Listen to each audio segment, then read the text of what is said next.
The German automakers certainly know how to make a luxury performance sedan, something that is sophisticated and luxurious, but still packs sports car levels of speed and handling under the skin. The American manufacturers have tried to mirror this formula, but they still somehow feel brash and slightly uncouth in comparison. The closest they get is the Cadillac CTS-V and Blackwing, but AMG, BMW M, and Audi RS own this segment. With the Germans, we have a smaller class of performance sedans that are a bit sportier, like the M3. Then there's the bigger, full-size executive land yachts like the S63 and Audi S8. But right in the middle, we have the perfect medium, the BMW M5, Audi RS7, and E63 AMG. With the E63 AMG, you could have this in sedan form or wagon, something you can daily drive but then embarrass supercars off the line. It's a brute in a suit, one of the best all-around enthusiast cars that you can buy.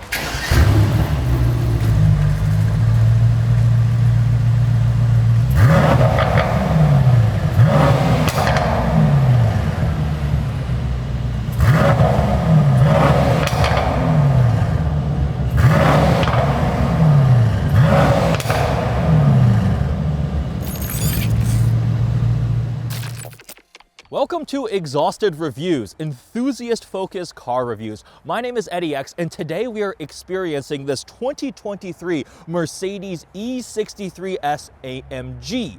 This model year marked the end of this generation of twin-turbo V8 powered E63, and for some reason, Mercedes has not given us a new E63. We have the latest generation BMW M5. The Audi RS6 and RS7 have their performance trims, but no new E63.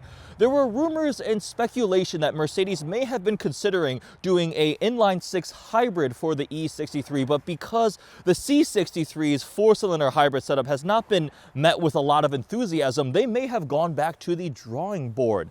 So if you want a twin-turbo V8 powered, luxurious, daily drivable super sedan from Mercedes, you're going to have to be looking at this previous generation. Typically, these high-end luxury performance sedans depreciate pretty hard. I bought my 2016 Audi RS7 when it was 3 years old for essentially $60,000 off MSRP, but I did not realize how rare these E63s were until I started doing research for this video. I was looking at vehicles for sale to take a look at what current market pricing was at, how much had they depreciated, and I found 12 for sale across the country. 12, that is it. I was double checking my filters, looking at different for sale websites. 12. Comparable M5s of this generation, there were about 200 for sale. RS6, RS7, there are over 600 for sale, so these are extremely rare. So today's video is not a review of a depreciated enthusiast vehicle deal. It is on what might be the end of an era for the epic E63. In terms of the powertrain, this E63S has a proper AMG hand-built 4-liter twin-turbo V8 making 603 horsepower and 627 pound-feet of torque. Just that V8. It's not a plug-in hybrid, doesn't have a big battery pack. It follows the Mercedes-AMG one-man, one-engine philosophy. You have the plaque on the engine telling you who built it. It is paired with a 9-speed MCT, a multi-clutch transmission, and it's 4MATIC Plus as standard, which is a permanent all-wheel drive system with variable torque split, so it has a pure rear-wheel drive drift mode. With that all-wheel drive and over 600 horsepower, this thing will do 0 to 60 in 3.3 seconds according to Mercedes, but we have seen some tested even quicker to 60, up to a top speed of 186 miles an hour. Let's talk about the exterior design. So this E63 was a mid-cycle update to this generation, which means they refreshed the styling. We have new headlight and taillight design. The grille went to the Panamericana grille style with the vertical slats, which has proliferated its way across the AMG lineup. They also restyled the front fascia to make it a bit more aggressive and also more airflow and cooling.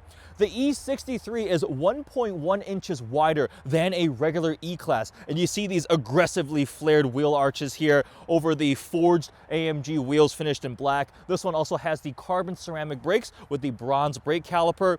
This generation was available both as a sedan body style and a wagon. Obviously, this one here is a sedan. It's finished in graphite gray metallic paint, which is a gloss paint, but the owner put stealth satin PPF over the entire car to give it that matte finish look to it. Around back, you have updated taillights too, and the typical trapezoidal AMG quad exhaust tips. I think this is still aging very well from a design standpoint. It still looks so mean and pretty dang modern. Soft closed doors, always nice. On the inside, some of the big changes include the infotainment system. So we have the double 12.3-inch screens here running MBUX, Mercedes-Benz UX, which is their newer generation of infotainment, moving away from the previous one. So we have a touchpad here in the middle, and because it's an AMG, of course, we have just cascades of carbon fiber all over the interior, across the dash here, coming down the center console. We also still have plenty of physical buttons and toggles for controlling everything from climate to your suspension and exhaust here. Another big change is the steering wheel. So they really updated the steering wheel from the pre-refresh model. It's got the double spokes on either side with those swipey touch controls on it, and then these floating rotary dials here that can change everything from drive mode. To the left side, you can change exhaust and other settings there. Honestly, the latest generation Mercedes AMGs I've been in have essentially the same looking steering wheel. So this is a big update. And something else the Germans do really well with their luxury performance sedans is the luxury. The interior materials and details on this are simply fantastic. We've got the deviated yellow stitching all over the vehicle. Napa leather seats are heated, cooled, massaged. The Burmester sound system. Everything in here is so extremely nice. And in terms of technology, it still feels pretty dang modern. All right, now we're in the E63 with my good friend Mo Bean. This is your second E63. It So is. you loved it enough that you got another one. Or I hated the Panamera so much that it took me back. So what year was the first one, the Mag Gray one? 2018. 2018, so that was the pre-refresh. Yeah. And then you went to a Panamera GTS, Sport Turismo, Yeah. and you hated it. I wouldn't say I hate it. I actually started to hate it when I returned it, and the amount of money that I lost, that's what I hated. It was post-depreciation hate. It was. I think lot. probably it was a lot. A But lot. what made you get this again, right? You didn't go for an M5, you didn't go for a Audi RS7, RS6. Couple factors. One, I sort of knew, all right, you know what? I'm familiar with the platform. I know what to expect. If I went with the M5, or the biggest thing is it was like the last V8 that Last they were V8 final thinking edition. of. Yep. And I didn't go with the final edition for the fact that it didn't have like some of the stuff that I wanted, and they were just charging a lot more for the badging. Yes. And I didn't really Yeah, care for because it was like $56,000 option, I Yeah. think, and you couldn't get some of the other stuff. I Yeah. remember us talking about that. Yeah. And then the M5, I don't know. You're not a BMW guy? I'm not. As much as I looked into the CS, Okay. the M5 CS, but 4 bucket seats is not practical. What, you don't want to put your young son in a baby seat in a bucket, Exactly. carbon fiber bucket? I mean, he's grown out of the baby seat, but still, like if I take my parents or something, they're cussing me out. They're gonna get in and never be able to get out. Yeah, it's yeah. extreme. So Exactly. So how has it been? How has it been to own an E63S? It's been solid. Solid? No issues, no problems. You beat on it. I mean, yeah, All year it's in my round, winter daily. tires. Yeah, it is literally It is my 18,000 daily. miles out of Yeah. your daily driver. It's my daily. And you still love it. And I still love it. I mean, Okay. you have I wouldn't say the comfort, but it's still practical to daily it. Mhm. And you have enough power. It looks good. You have the tack. So there's really nothing that is disappointing. I would agree. It is firm, even though it has air suspension. It's firm. It is. But I also might be spoiled after having daily driven my A8 for a little bit, right? I mean, you're in like Cullinans, and That's just not true. that all is right? true. That's literally not That is true. Or you probably have like a Boeing 777 or something for Yeah, your daily private. to go Okay, from yeah, here to okay. there. So you're, sitting on clouds. Says the man with an E63S AMG and a Beetle with a big wing. Yeah. Yeah. So literally nothing that you like dislike about the car. I mean, if the suspension was a little bit softer. All right. But besides that, no. Yeah. Okay. And Yeah. do you think you'll get rid of it, or this is the keeper for a bit? If the price is right. If The Price is Right. You didn't know what the values were, did you? No, you're the. I actually have not looked. Yeah. Since I've purchased it. Okay. There's no reason for me to look. Yeah. So when you told me this morning, I was quite surprised. There are none for sale essentially, and it makes sense because their final editions were $999. 2022 was essentially, I think, skipped. I couldn't find any 22 model years. Isn't. So it's 21 or 23. Yeah. And that was it. Yeah. There are so many more RS7, RS6s out there. Man, imagine like a 2023 E63 wagon. That would have been rare. So for the right price, you can get in this one. Yes. So everything is for sale. Call Eddie. Oh, yeah. Call Eddie. He could be the middle person. You know what I mean? I'll take a $20,000 cut, please. $20,000. Yes. I'll give you like a Happy Meal and call it a day. All right. Did you consider the wagon? No. You didn't want the wagon? No. Why not? No. I think maybe I have no use for it. Okay. But it's Right. cool. I know you don't have, but it's cool. Oh, It's just man. cool. I don't know. No, it doesn't do it for you? It does, but maybe I don't know. I just didn't look into it. Nothing. Oh, man. And I needed to get a car right away. I think I actually remember trying to talk you into the wagon. You're like, no, I need this now. I just need it quickly. I needed a car. Yeah. I wanted to get rid of the Panamera right away, and I was set on a few options that I wanted in the new the E, and this one came up, and I just hopped on, and that's it. Oh, it's casually $145,000 Oh, yeah. check out the door. Oh, yeah. I just hopped on it. Yeah. I just That's bought in it his like I wallet buy right it. now. Yeah. My wallet. I don't Yeah. even have a wallet anymore. Yeah. All right. Apple Pay. He just told me he puts everything in Apple Pay. Yeah, so. Actually, Apple pays for everything. Yeah. I have Apple's cash That's reserves. true. I That's think true. there was a cop shutting down the road right there, so we just turned ourselves into traffic. Maybe we could go back that way. I don't know what happened, but there's just gridlock right now. They probably know you're in town. Oh, yeah. There's a presidential brigade that they stopped the roads for me. Yeah. I was hoping to get some like quality feedback, owner feedback about what it's been like to have an E63 to share with our viewers. Instead, Wait. One other thing. So I had the sports buckets in the old one. Oh, okay. These ones are the comfort. Yeah. I mean, you have massaging, you have heated seats. Yeah. Oh, and you have a heated steering wheel. The other one didn't. Did not have that. Okay. So I mean, those are a couple things that improved. Yeah. What other one that I think that's about it. I mean, the other one had the Burmeister. Yeah. This is the 3D. base Burmeister? This is all they offered. Oh, they didn't offer the No, upgraded. they didn't Yeah, because offer there's the no 3D. metal speaker grills up Yeah. here, so they're just the base one. So that's about it. That's about it. Yeah. The massage seats are definitely nice. The little bolsters that hug you, I always Yeah. like that. It is stupendously quick, right? Like you don't need any more power than this in a daily. It's You so really fast. don't. Yeah. You really don't. And sometimes, even for myself, I get surprised. I'm like, oh, this is quick, right? But I wonder what the other side is. If I got into a M5 competition, It's gonna be very. I don't know how the new ones are, but I'm supposed to drive the new one soon, so I'll Yeah. tell you how heavy it feels. Yeah. I'll let you know. so. Yeah. But besides that, I mean, I think Happy, it's all smiles, yeah, for the most part. for the most part. I mean, gas is Oh, decent. come on! What are you What do you complaining mean? about gas? Don't you have like fuel reserves in your backyard? Like Yeah, literally just an untapped well of Yeah, my natural- cousin from Saudi just like pipes on it to my backyard, right? There's just a direct pipeline Yeah, through the just a ocean, direct- straight to exactly. your house in the garage, Yep. and just fill up your car. Yeah. Yeah. Dinosaur juice on tap.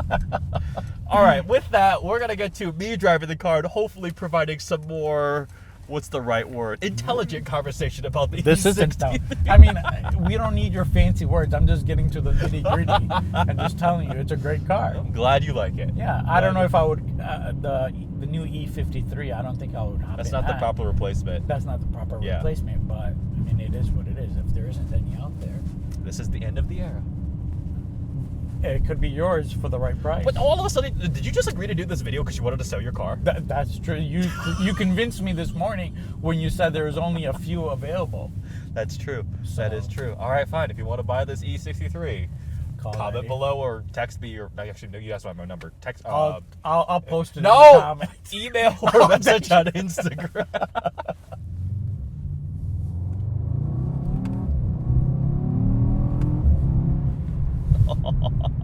Yeah, that feels nice, powerful, torquey. couple burbles and pops from that exhaust when you have the valves open. But I'm going to soften the dampers because we are in Michigan and the roads suck. It's currently the middle of winter, quite cold outside. Today is actually kind of nice because it's sunny, but it's very cold. Oh! And we're on Soda Zero tires, so proper winter tires. This is my friend Mo Bean's daily driver all year round, and I gotta say, it's a pretty fantastic winter car because you have all-wheel drive, you got the power to luxury, all of it would be a great all-around option. So let's talk about the tech and driving dynamics in the E63S.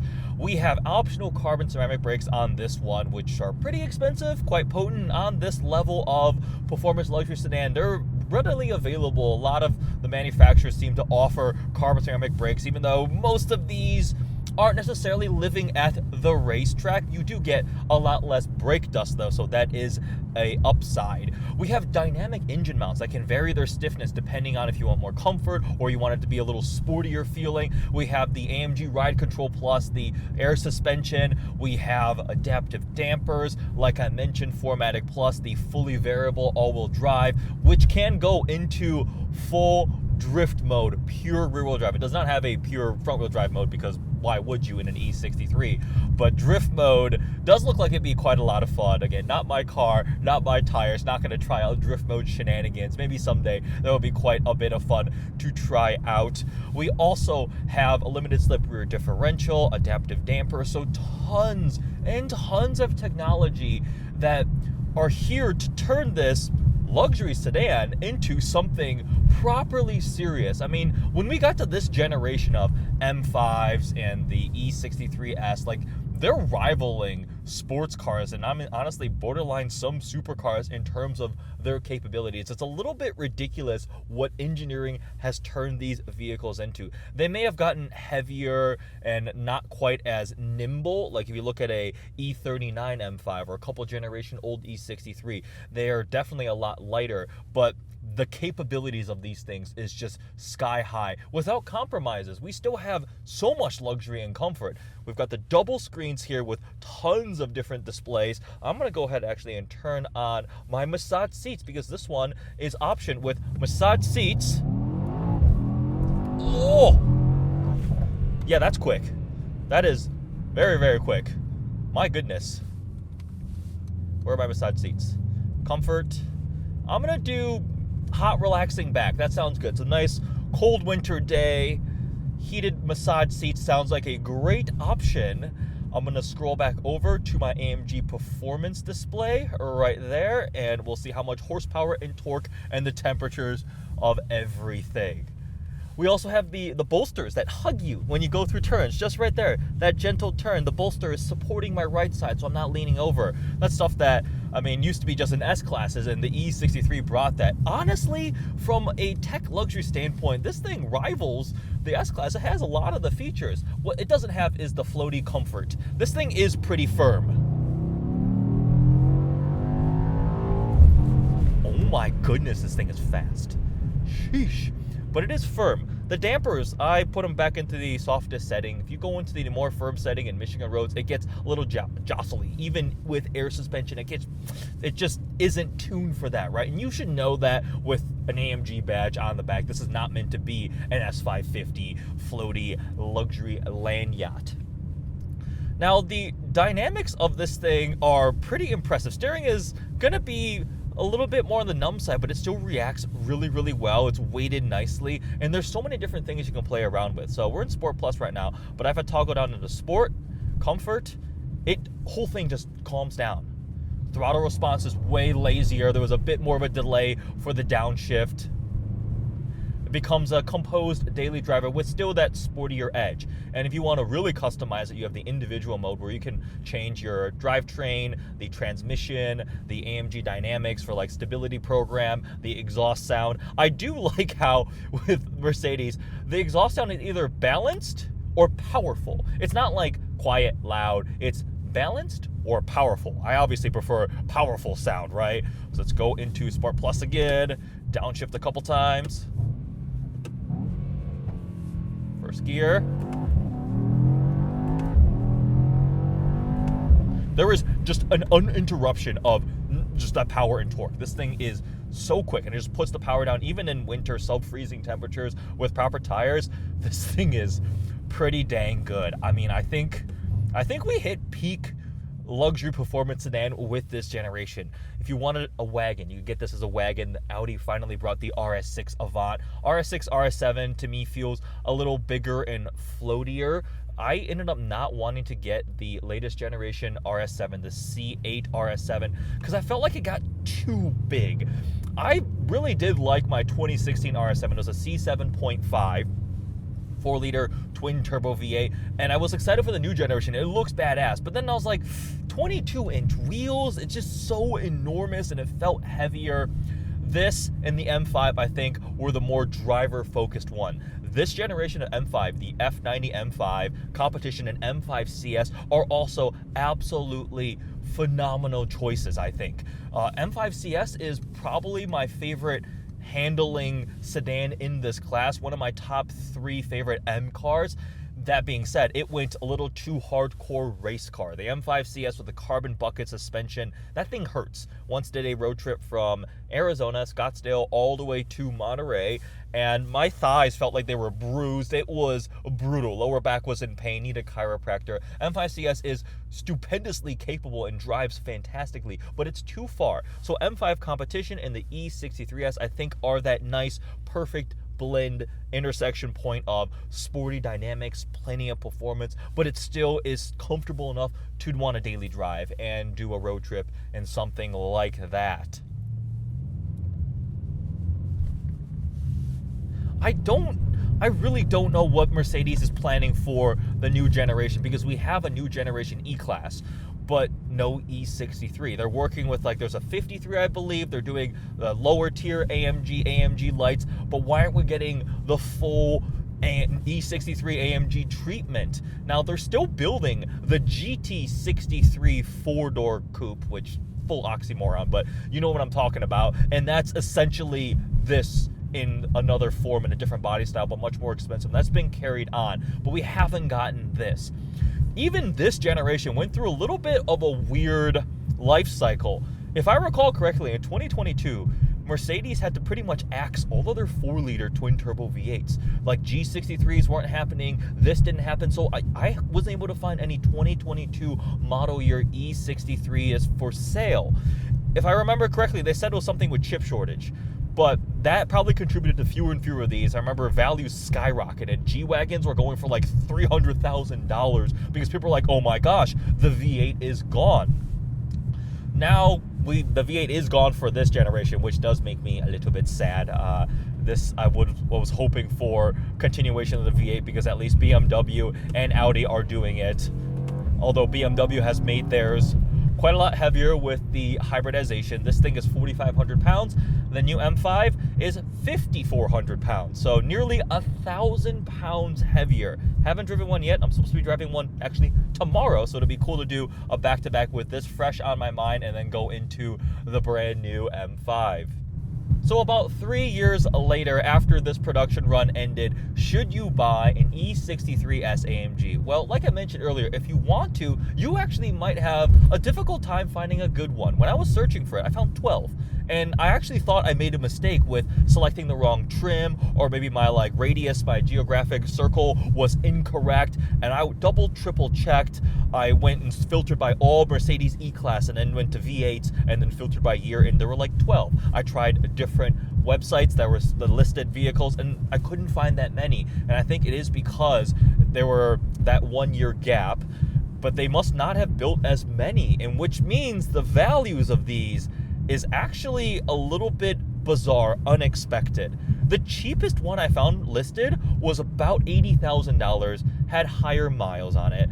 Some of them were still $120 to $145, which is essentially brand new MSRP.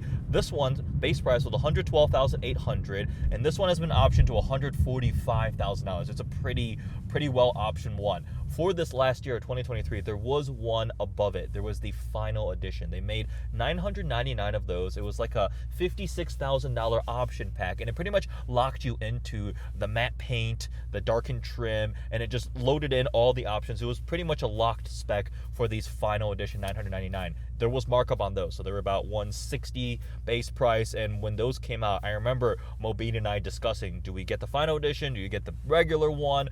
Do I want the final edition? And some of the options he didn't like, so went and built just this one the way he wanted it to. So value-wise, those are still holding decently well. This just didn't follow the trend. You look at M5s, you look at RS7s of this generation, you can get a good deal on those now. So unfortunately, if you want this AMG and don't want to pay new money, it might be tough. If you bought one though, that's a good thing. It's held value surprisingly well against the trend.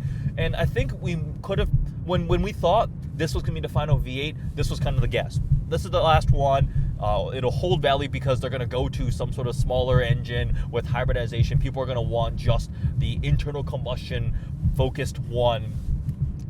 I don't know what that will do long term. I think it really does depend on what Mercedes does with a future E63. If they go to 4-cylinder hybrid like the C63, the values of these are going to stay here and or go up for really clean special ones, because I mean the E63 is iconic. I've been driving ones with the 5.5, the 6.2. Like over the years, I've spent a lot of time and enjoyed E63 AMGs. It's that nice intermediate spot, right? Not as small and nimble as a C63, but not quite as big and luxurious land yacht as a S63. It just is that happy medium. And this generation is so fast. Oh, geez. Yeah, this is faster than, I mean, supercars from 10 years ago. I would demolish a Ferrari F430 without even trying. I guess that's like 15, 20 years ago. But you know what I mean, right? The only downside that I feel about a vehicle like this is it's I always like to say it's jack of all trades, master of none. That's how I felt about my RS7. They are phenomenal all-around cars, but then they're slightly compromised from all the different facets. If you want pure luxury, an S-Class, an A8, a 7 Series is going to be so much more of a luxury cocoon, comfort, quiet, silence. Honestly, even a base E-Class, right, is going to be more comfortable, quiet, smooth. If you want sporty performance, a C63 or an AMG GT, a true sports car, you can get a BMW M3, sort of like that kind of thing, right? Or you go to a Corvette or a Porsche 911. It's going to handle sharper. It's just going to have better dynamics because it's designed from the ground up to be a sports car. So you see what I mean, where this is the perfect intersection of both. You can't have two. You can't have a sports car and a daily driver, luxury, land yacht, or SUV or whatever. You go the combination of one, but just know you're kind of trading off on both sides. If you're willing to have that kind of thing, they are pretty beastly and quite a lot of fun.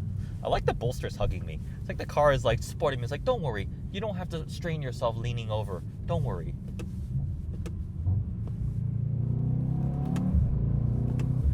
This MCT AMG transmission also rips off some pretty dang quick shifts.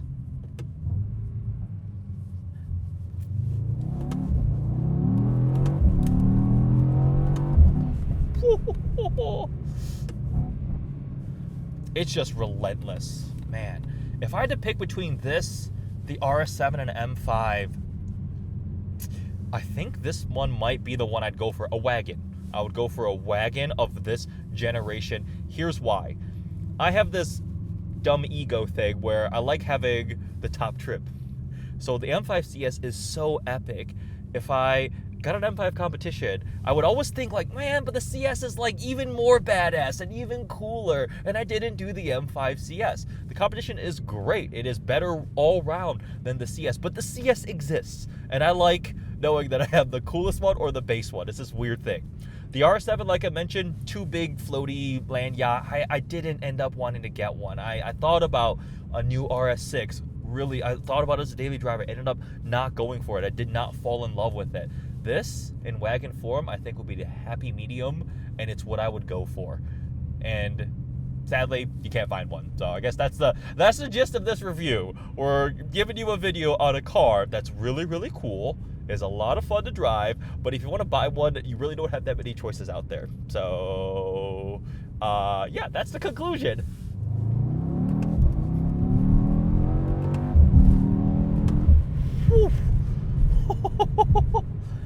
Since Mercedes has not given us another generation of the E63, you would consider this the end of an era. And it's a good way to go out, right? I'm sure they're gonna bring back the E63 nameplate, but we don't know in what form, what will be the powertrain. Will it still have a V8? Hopefully it still will. They'll take a look at Audi and BMW, the competitors, Porsche. They still have V8s, right? So they have to bring it, hopefully, right?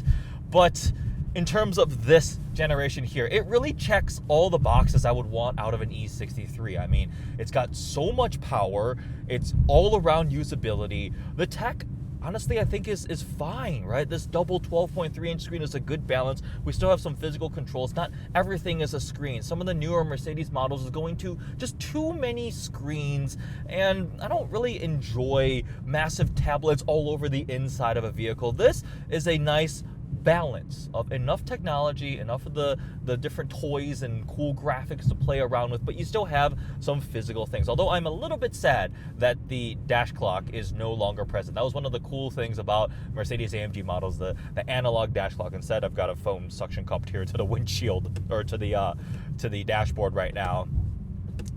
Well, there we go. The E63S AMG aging well. In conclusion, a car that is pretty cool, and if you want to get one, you might have a really difficult time to find, but a fantastic example of German luxury performance sedan engineering with more than enough power than you need in a daily driver. So much more power than you could ever possibly want in a daily driver. I hope you guys enjoyed this review of the 2023 E63S AMG. Comment below, what would you buy if it was your money? Would you get an M5 competition? Would you buy an Audi RS6, RS7, or the E63 in sedan or wagon form? Thanks for watching.